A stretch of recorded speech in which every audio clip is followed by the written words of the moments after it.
Hey donc salut à toutes et à tous les amis, c'est Darkose pour parler un peu d'une théorie. Ça faisait longtemps, très longtemps. Avant que le chapitre numéro 21 de Boruto arrive, je pense qu'il est très important de parler un peu de Sarada, de son Mangekyo, parce que je ne l'ai pas vraiment fait dans la vidéo review, j'ai dit que voilà qu'elle avait développé, il y avait une technique, mais vous me connaissez, j'aime bien aller un peu en profondeur, savoir ce qu'elle a vraiment, ce qu'elle pourrait posséder et d'où ça vient un peu. Donc, tu l'as compris, tu as vu le titre de la vidéo, tu as cliqué dessus pour ça sûrement. On va parler un peu de Sarada Uchiha et de son Mangekyo. C'est parce que le Mangekyo Sharingan a toujours été un pouvoir qui s'est illustré dans la douleur que celui de Sarada Uchiha est particulièrement unique dans la licence Naruto. Et à mes yeux, il est essentiel de bien comprendre pourquoi il est si différent. Pour la faire très simple, cette évolution du Sharingan est révélée pour la première fois dans le chapitre numéro 142 du manga Naruto. On apprend alors que sous cette fameuse forme, le dojutsu permet au shinobi ou à la kunoichi de s'éveiller à de nouvelles capacités dépassant pour beaucoup le commun des mortels. Certains peuvent ainsi faire apparaître des flammes noires qu'on ne peut pas éteindre, appelées Amaterasu, utiliser Tsukuyomi, une illusion puissante qui altère la perception du temps de la victime, invoquer Susanoo, un spectre de chakra qui renforce l'utilisateur tout en lui offrant une défense quasiment parfaite, ou encore manipuler l'espace-temps via Kamui. En réalité, il existe autant de capacités que d'utilisateurs, car si une chose est certaine aujourd'hui, c'est que chaque Mangekyo Sharingan développe un pouvoir unique à son porteur. Maintenant, on va parler un peu de comment il apparaît et de c'est quoi réellement. Parce qu'en fait, c'est vraiment important de passer par la réflexion là pour savoir ce que Sarada pourrait avoir. Parce que là, tu dis, ah non, Darkose, tu t'es un peu chiant, tu fais des big résumés pour rien. Je te jure que c'est important. On va faire un résumé de tout pour remettre un peu les choses au frais dans la tête. Et si t'es pas content, bah mets la fin de la vidéo et watch time quoi. C'est bien aussi. Pour commencer, il est expliqué dans Naruto et dans Boruto que le Mangekyo apparaît lorsqu'un shinobi ou une kunoichi perd un être cher. Et s'il y a une chose qu'on apprend également dans ce même manga, c'est que l'information là, en fait, elle est complètement fausse. L'émotion et la douleur ressentie lors de la perte d'un être cher, puisque c'est de ça que l'on parle pour l'instant, génèrent une quantité de chakra si intense qu'elle affecte les nerfs optiques, provoquant une transformation idiomorphe des yeux. Cependant, le clan Uchiha a longtemps mal interprété ce phénomène, croyant que l'utilisateur devait être directement responsable de la mort de l'être cher. Cette croyance a donc conduit à une tradition tragique où certains Uchiha tuaient volontairement leur meilleur ami pour éveiller leur Mangekyo Sharingan. Elle est plutôt sympa l'ambiance chez les Uchiha. Sympa, sympa. Ainsi, pendant de nombreuses années, les Uchiha ont cherché la puissance à travers la douleur au prix de traumatismes irréversibles. C'est pour ça qu'il y a dans ce clan-là vraiment des gars un peu fous, des psychopathes, parce que forcément, quand t'es gamin et que tu tues ton meilleur pote, ça laisse quand même quelques petites séquelles, hein. On va pas se mentir. Toutefois, il est extrêmement important de se rappeler et de savoir qu'il y a des éveils atypiques chez les Uchiha. Tout le monde n'a pas les mêmes, tout simplement. Normalement, lorsque le possesseur du Sharingan fait face à son traumatisme, l'éveil est immédiat, comme si colère et tristesse fusionnaient en un chakra si puissant qu'il envahissait ses pupilles. Pour donner un exemple, le Mangekyo Sharingan d'Obito Uchiha s'est éveillé instantanément après avoir vu Rin mourir sous ses yeux. Et chose encore plus choquante, c'est qu'il est passé de la phase 2 à sa forme finale, en sautant donc la phase 3, ce qui prouve une nouvelle fois à quel point la perte pour Obito et Kakashi a été lourde et forte en émotion. Alors je dis ça comme si le gars avait redoublé une classe, mais c'est quand même son amour de jeunesse, et pour Kakashi, sa meilleure pote. Forcément, ça laisse des marques. Et d'ailleurs, Kakashi et Obito sont devenus les plus jeunes possesseurs de Mangekyo Sharingan, puisqu'ils avaient normalement 13 à 14 ans. Là où Sarada, logiquement, elle devrait avoir 16-17 ans. D'ailleurs, je vais expliquer ça très rapidement aussi. Au début de Boruto, tous les héros ont 12 ans, et on sait que ça a duré plusieurs mois, plusieurs années, donc on n'a pas vraiment d'explication pour l'instant, mais on sait que sur la fin de Boruto, les héros ont entre 13 et 14, donc il s'est passé 1 à 2 ans entre le premier et le dernier chapitre, et pour finir, 3 ans d'ellipse, donc logiquement, ils ont entre 16 et 17. Bref, pour l'éveil du Mangekyo, Obito et Kakashi avaient environ 13 ans, et Sarada en a 16 à 17. Ça montre à quel point leur réveil a été extrêmement prématuré. Cependant, dans le roman Sasuke Jinraiden, On apprend que celui de Sasuke ne s'est éveillé que plusieurs semaines après la mort d'Itachi, lorsqu'il a pris conscience de la vérité sur son frère grâce aux révélations d'Obito. Dans le manga, mais également dans l'anime, la temporalité est extrêmement floue, mais nous savons aujourd'hui que cet éveil s'est produit non pas sous le choc immédiat, mais après une période de réflexion et surtout une période de deuil. C'est seulement quand l'homme avait eu le temps de réaliser la chose et de s'en remettre que les yeux se sont transformés. Il y a donc des cas de personnes qui peuvent sauter des étapes et certains qui demandent plus de temps que prévu. Mais cela démontre aussi que l'éveil du Mangekyo Sharingan peut aussi être lié à la compréhension et à l'acceptation d'une perte. Maintenant, on va parler un peu des capacités d'un Mangekyo, de comment ça fonctionne et comment elles sont éparpillées et établies. Pour la faire très simple, un possesseur de Mangekyo possède minimum 2 à 3 capacités. Et c'est très souvent 3 minimum. Par exemple, Itachi maîtrise Amaterasu avec un œil et Tsukuyomi avec l'autre. De plus, chaque utilisateur ayant éveillé le Mangekyo Sharingan dans les 2 yeux peut utiliser Susanoo. Pour la faire très simple, si tu utilises tes 2 yeux en même temps, eh bien tu as le spectre de chakra. Il existe également une particularité très rare qui est le Shoku Tomoe, une forme évoluée du Sharingan que possédaient Sasuke et Madara. Et oui, je parle de Sasuke au passé pour l'instant. Voilà, je suis désolé, ça vous remet un truc au niveau du moral, c'est terrible. Mais pour l'instant, le gars n'est plus là, hein. Je suis désolé. Maintenant, vous allez me dire, du coup, Darkoz, à quoi ressemble le Shoku Tomoe? À quoi ressemble l'œil pour qu'on puisse, du coup, le reconnaître? Eh bien, le Shoku Tomoe ne ressemble absolument à rien parce que tu ne peux pas le reconnaître. C'est pas quelque chose de physique et de matériel, c'est plus, on va dire, un potentiel ou une essence. Pour la faire très simple, encore une fois. On apprend dans le manga que l'œil en question confère une fluidité de mouvement exceptionnelle en combat. Je me répète une nouvelle fois car c'est important, le Shoku Tomoe, on peut pas savoir qui le possède car il n'a pas d'apparence spécifique. C'est juste un Mangekyo très puissant que l'on pourrait presque nommer de parfait. En gros, parmi tous les Mangekyo qui existent, le Shoku Tomoe, c'est un peu le Mangekyo ++. Ah, je te dis, hein, c'est résumé à la zeub, mais c'est vraiment pour que tout le monde puisse comprendre. Hein. Je suis gentil quand même. Madara, qui avait atteint un niveau de perception inégalé, ressentait cette forme de Tomoe jusque dans son propre corps. Et il en a déduit que lui et Sasuke étaient liés par un lien plus fort que le sang, une chose que l'on appelle aujourd'hui le lien du Shoku Tomoe. Et pour l'instant, on ne connaît du coup que 2 possesseurs du Shoku Tomoe, Madara et Sasuke. Est-ce que d'autres l'ont obtenu? Pour l'instant, on ne sait pas, mais logiquement, il n'y a que eux. Pour en revenir aux capacités de base du Mangekyo, n'allez pas croire que cette technique apporte vraiment que du positif. Car en réalité, l'utilisation excessive du Mangekyo Sharingan entraîne une détérioration de la vision menant à une cécité progressive. Et donc, pour ne pas perdre la vue et perdre ses yeux, il faut faire une greffe directement avec un parent, un frère, une sœur, une nièce, un tonton.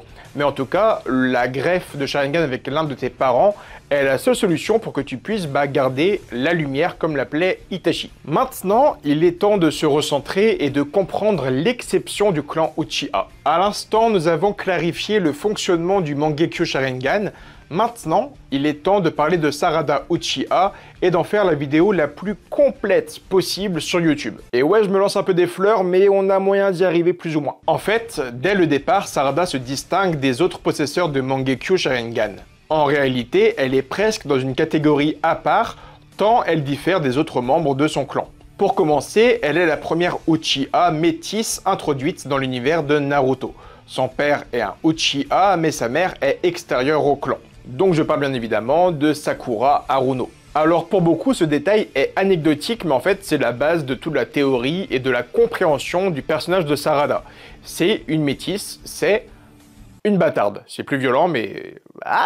Parce qu'en réalité, tous les Uchiha naissent avec une perception visuelle hors du commun. Même sans éveil du Sharingan, ils perçoivent et ressentent des choses que les autres ne peuvent détecter, comme si leur vue était naturellement plus affûtée que la normale.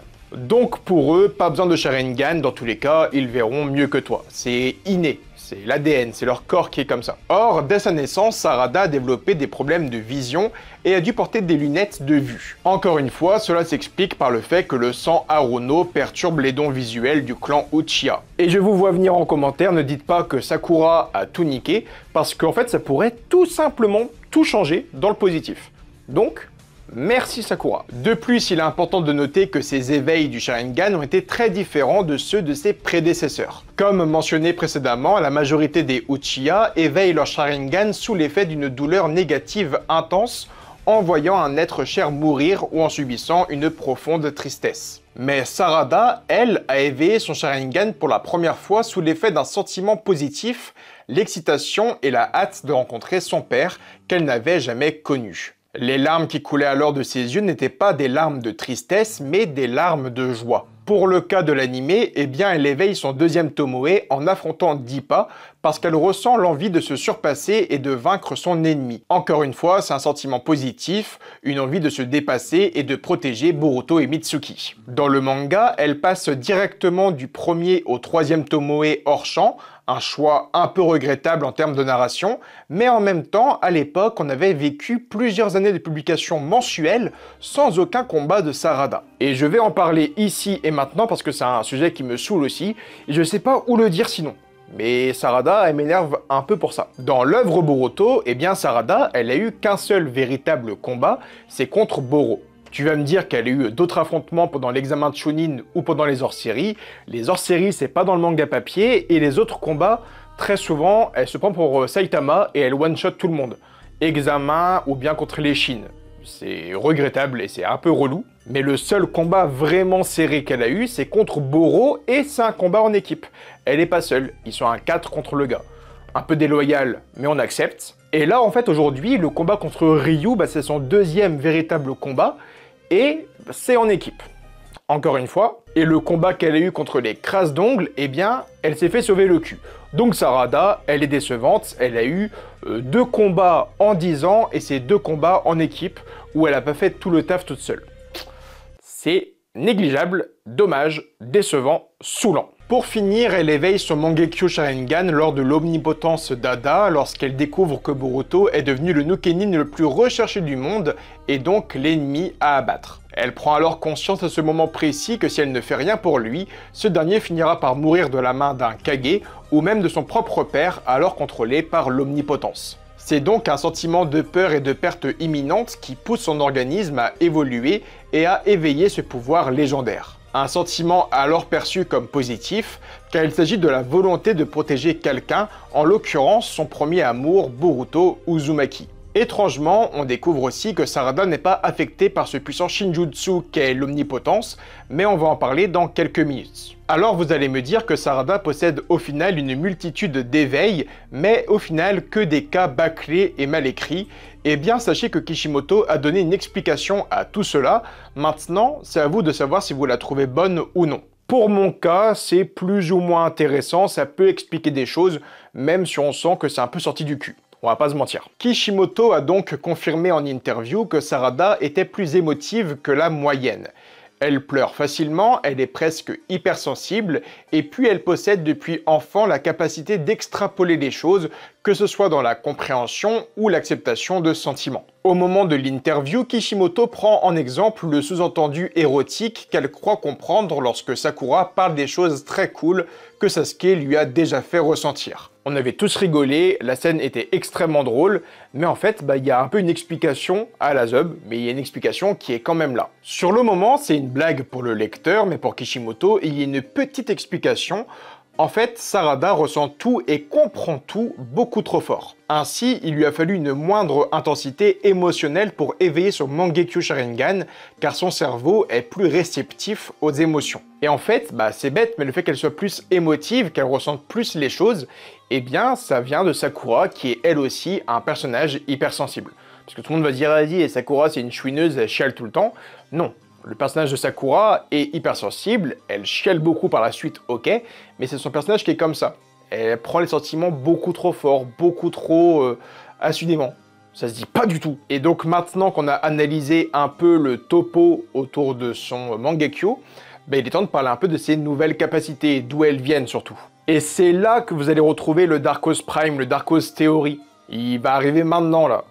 Donc défonce les likes et les commentaires. Je suis de retour. En fait, il est très simple de deviner les capacités de Sarada parce que, encore une fois, Kishimoto a caché plein d'indices dans le personnage, dans l'écriture, dans les formes et dans les symboles. Comme d'habitude, Kishimoto, il met plein d'indices, à nous de trouver les choses. Pour commencer, c'est pas vraiment important, mais il est important de noter néanmoins que le Mangekyo de Sarada est apparu la première fois lors d'une affiche qui est apparue il y a 8-9 ans, une affiche promotionnelle qui est arrivée à l'époque. On voyait Mitsuki mode Senin, on voyait un Boruto mode Chakra et une Sarada avec un Mangekyo à 8 branches. Donc c'est l'un des plus vieux foreshadowing de Mangekyo, de Dojutsu, fait par l'auteur. Donc ça on kiffe, c'est un cadeau à prendre. Cependant, la vraie version de l'œil est apparue pour la première fois le 20 avril 2023 dans le chapitre 80 de Boruto Naruto Next Generations, et c'est pas une date anodine parce que Kishimoto a fait exprès de se caler sur une date exceptionnelle qui est celle d'une éclipse solaire. Le gars est extrêmement chaud quand même, hein. C'est un Sharingan qui représente une fleur, qui représente un soleil, et il sort le chapitre pendant une éclipse solaire. Kishimoto, vraiment, t'as un roi. Le soleil à 8 branches qui apparaît alors pourrait avoir un lien avec le légendaire Jogan qui représente quant à lui la lune. C'est un parallèle tout bête, mais on a l'habitude dans Naruto d'avoir le parallèle du yin et du yang, du soleil et de la lune. Et on sait que le Jogan représente la lune, donc le Mangekyo, il représente un soleil à 8 branches. Donc encore une fois, on a le yin et le yang. Très cool encore une fois, mais on s'y attendait plus ou moins. Mais quand on fait des recherches, on se rend bien compte de la maîtrise de l'écriture de l'auteur. En fait, le Mangekyo Sharingan de Sarada et son écriture possèdent un premier lien avec Amano Zako, qui pour faire très simple, est la fille de Susanoo dans les légendes japonaises. Dans l'histoire, on raconte qu'elle est vomie par Susanoo, et c'est ainsi qu'elle prend vie. C'est extrêmement dégueulasse, mais puisque ça vient de Susanoo, moi j'accepte. Je peux rien dire. Actuellement, le dernier Susanoo existant est celui de Sasuke, et justement, Amano Zako prend vie à partir de ce dieu-là, tout comme Sarada a pris vie en venant de Sasuke et Sakura. Ça, c'était un premier parallèle très sympa. On passe à la suite. Amano Zako commence donc à vivre dans le ciel comme les autres dieux japonais qui la précèdent, et qui sont déjà au nombre de 8 millions au moment de sa naissance. Amano Zako représente donc un nouveau commencement, une nouvelle génération. 8 millions de divinités pour les 8 branches, les 8 Tomoe de Sarada. Bien joué Kishimoto, bien joué. Concernant ses capacités divines, les légendes et histoires racontent qu'Amano Zako est une sorte de trompeuse. Pas avec les hommes, mais avec les femmes aussi. C'est très chelou. Pour la faire simple, cette déesse aime posséder les cœurs des humains et manipuler leurs émotions et leur personnalité. Dans beaucoup d'ouvrages que j'ai donc lus, on dit que la déesse était capable d'effacer l'ignorance et de rendre les mots vrais avec facilité. Comme le moment où Sarada a ouvert les yeux de son père par rapport à l'omnipotence de Hada.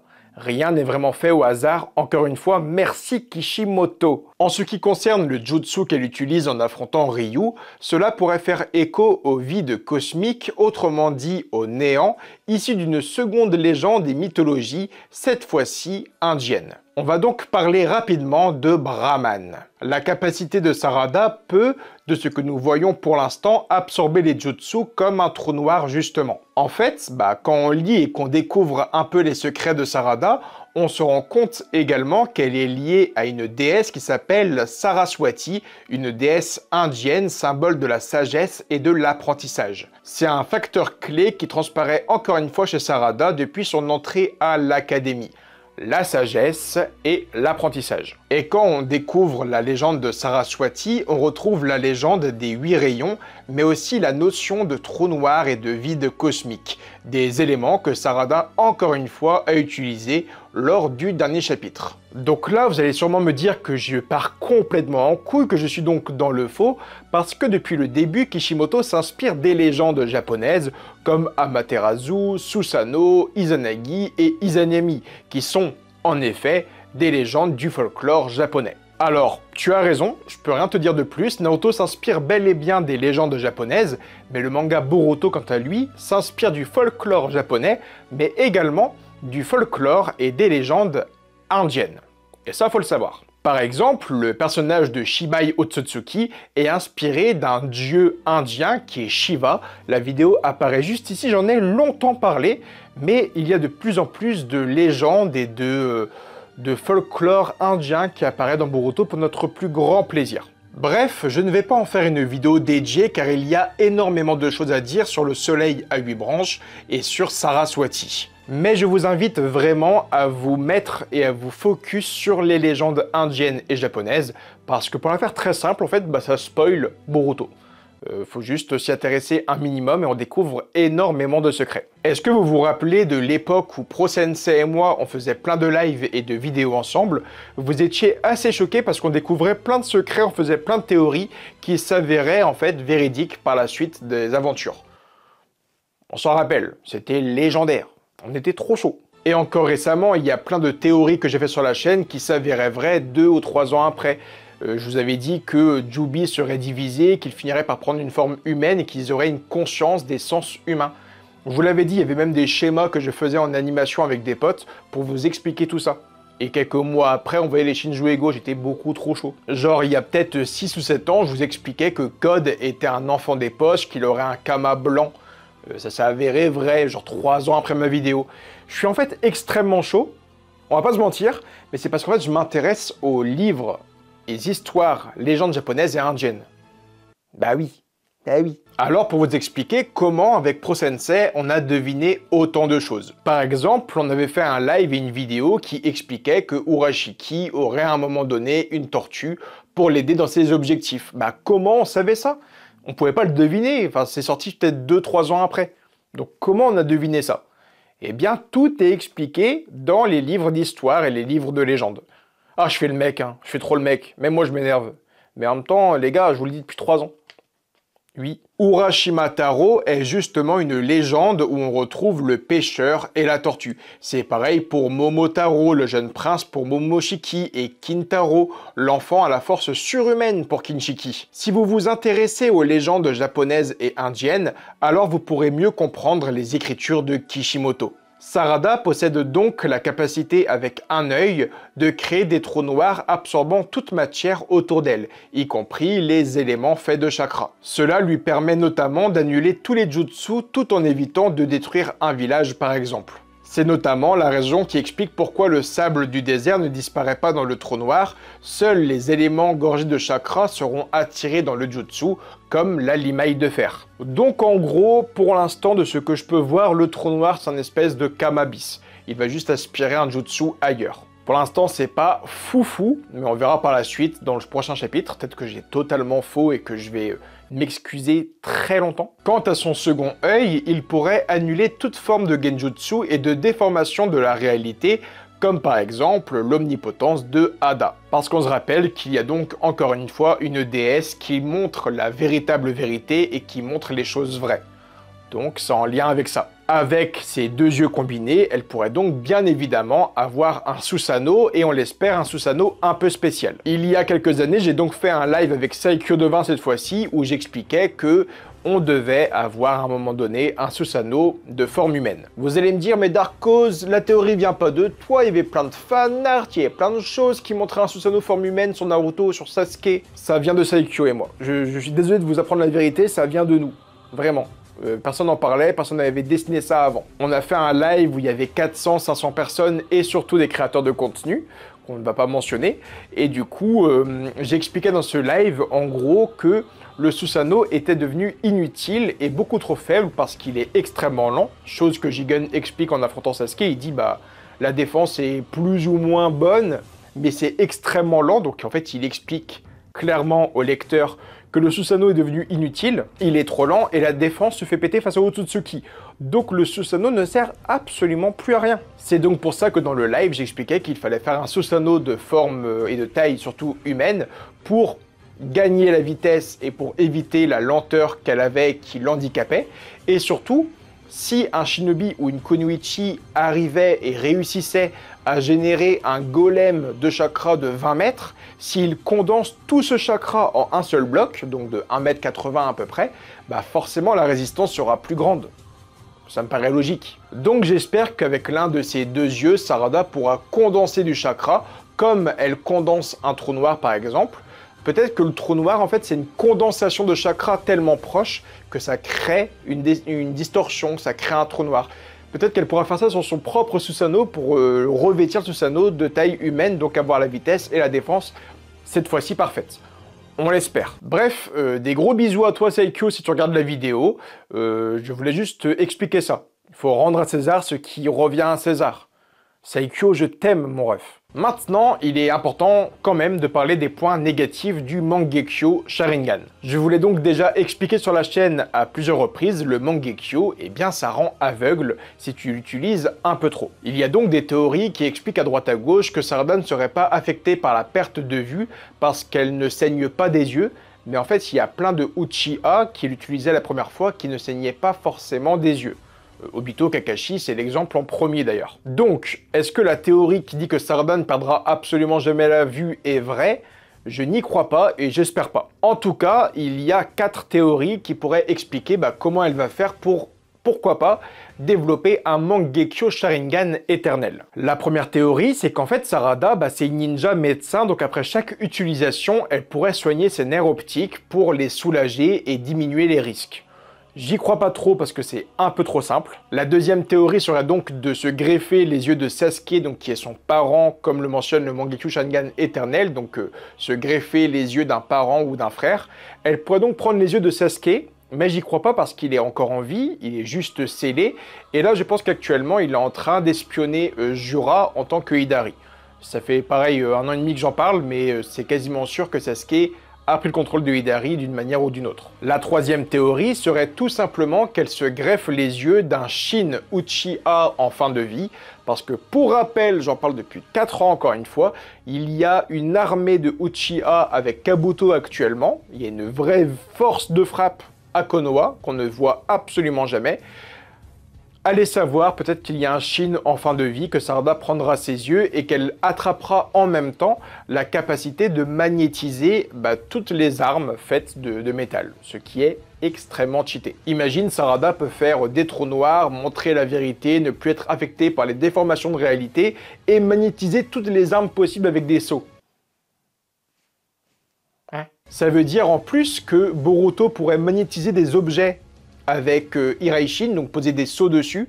Sarada pourra ensuite les téléguider partout où elle veut, et ça ferait un Iraishin parfait. Iraishin parfait et téléguidé.